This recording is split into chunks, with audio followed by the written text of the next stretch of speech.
Friends, आज के live video में हम जानेंगे कि एक घर पर सोलर सिस्टम लगाने से पहले किन किन बातों को सबसे ज़्यादा ध्यान रखा जाता है। तो यहाँ पर एक साइट सर्वे के अकॉर्डिंग एक जो आप देख रहे हैं कि ये पूरा का पूरा एक छत, घर के छत है।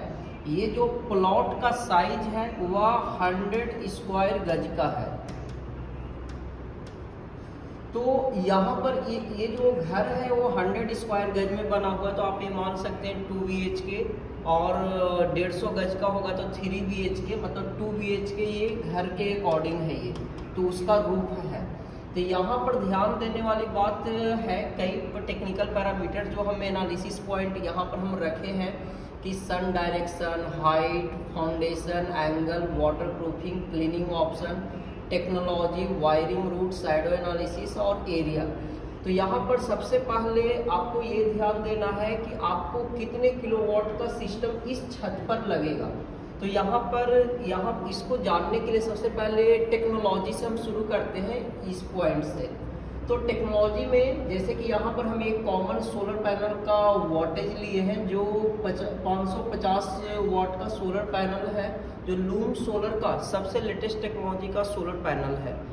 हर कंज्यूमर चाहते हैं कि हम अपने छत पर जो सोलर पैनल लगाएं वो लेटेस्ट टेक्नोलॉजी का लगाएं। तो ये 550 वाट का स्टैंडर्ड हम लिए हैं जिससे कैलकुलेशन ईजी हो। तो वोल्टेज हो गया। दूसरा है कि साइज में जैसे कि आप देख रहे हैं कि एक सोलर पैनल का साइज हम फीट में लिए हैं। जनरली ये mm में रहता है। वेबसाइट पर आप जाके चेक करेंगे तो mm में लिखा हुआ रहेगा। हम उसको फीट में कन्वर्ट किए क्योंकि फीट में जनरली इजी हो जाता है समझना।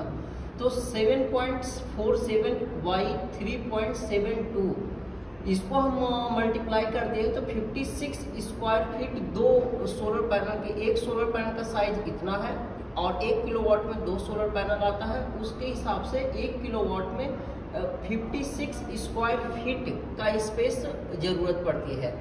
उसी तरीके से जब आपको 1 किलोवाट का जब पता चल जाता है तो वहाँ पर 2 kilowatt, 3 kilowatt, 4 kilowatt, 5 kilowatt, 8 kilowatt, 10 kilowatt, ये 10 किलोवाट तक हम इसलिए लिए हैं कि घरों का जो ज़रूरत होता है वह 10 किलोवाट का होता है। उससे ज़्यादा भी हो सकता है, लेकिन आपको 95% के केस में इतना ही सैंक्शन लोड दिखता है।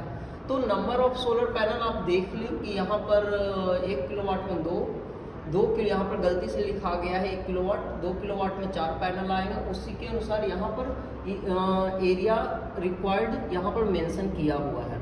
यदि आप 3 किलोवाट का लगाते हैं तो आपको 167 स्क्वायर फीट 167।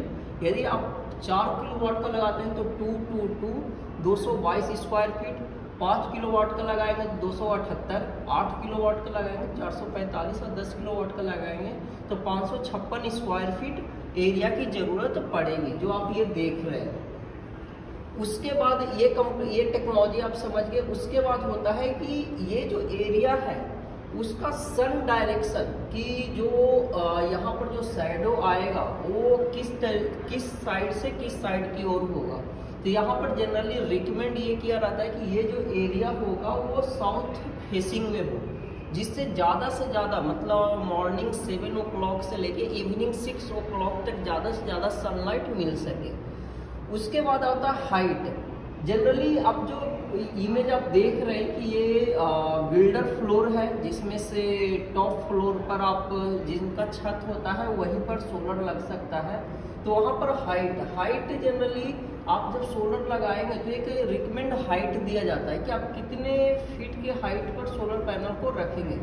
तो एक ह्यूमन की लाइफ जो होती है करीबन 5 से 5.5 फीट की होती है, 6 फीट की होती है। तो आप इतना हाइट पर रखते हैं कि किसी की सर ऊपर न टकराए। तो करीबन आप 8 फीट की हाइट आप यदि आप रखते हैं तो सोलर पैनल में आपको स्पेस ऑक्युपाई नहीं होगा।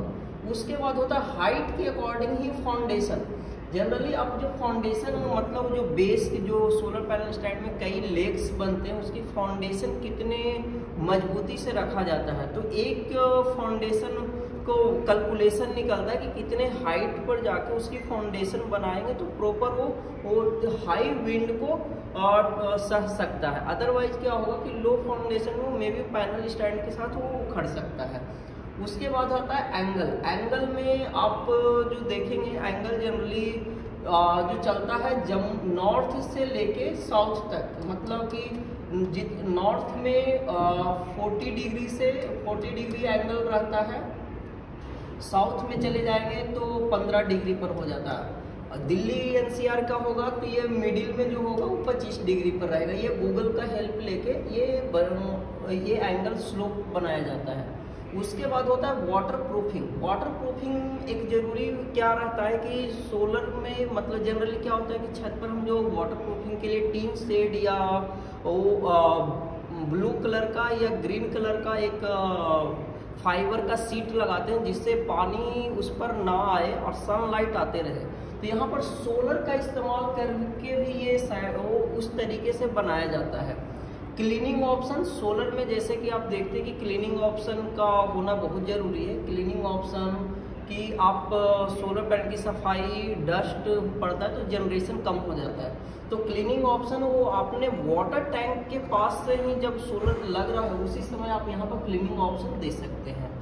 और स्प्रिंकलर हो गया या कोई गार्डन पाइप, ये सब डायरेक्ट आप लगा के इसको कर सकते हैं। वायरिंग रूट आज के घरों में सबसे ज़्यादा डिफिकल्ट होता है वायरिंग रूट को ले जाना, क्योंकि सोलर पैनल से आपके छत से इन्वर्टर के पास जाता है, इन्वर्टर से होते हुए आपके घर में लोड आता है और उसके साथ ही इलेक्ट्रिसिटी ग्रिड को जाता है। तो ये साथ के साथ ही अर्थिंग भी होता है जो मेन ग्राउंड में जाता है। तो ये वायरिंग रूट भी आपके आज के घरों में तो ऐसा कुछ भी नहीं होता है, लेकिन आप नए घर बना रहे हैं या कुछ आपके पास ऐसा कोई ऑप्शन है जो दिलवा सकते हैं तो आप ये जरूर दिलवा कर रखें। शैडो एनालिसिस जनरली क्या होता है कि जब घर बनता है तो सोलर की लाइफ 25 साल की होती है, तो वहाँ पर आप सोलर लगा लेंगे तो शैडो एनालिसिस आपको ध्यान देना पड़ेगा कि वो आपको पता होगा ज़्यादा कि दोपहर के टाइम में या मॉर्निंग के टाइम में या जनवरी में या जून में किस तरीके से शैडो यहाँ पर पड़ती है। फिर एरिया जनरली सोलर लगाने के लिए फ्लैट एरिया की ज़रूरत पड़ती है जहाँ पर चारों लेग या सोलर पैनल का लेग प्रॉपर फिक्स किया जा सके। वह चाहे आपके सीमेंटेड रूफ हो सकता है, टीन शेड हो सकता है या आप हाई राइज करके उसको लगा सकते हैं। तो ये सोलर लगवाने के पहले ये सब बेसिक पूरा का पूरा जानकारी है जो आप अपने छत पर जाके ये सब चेक कर सकते हैं।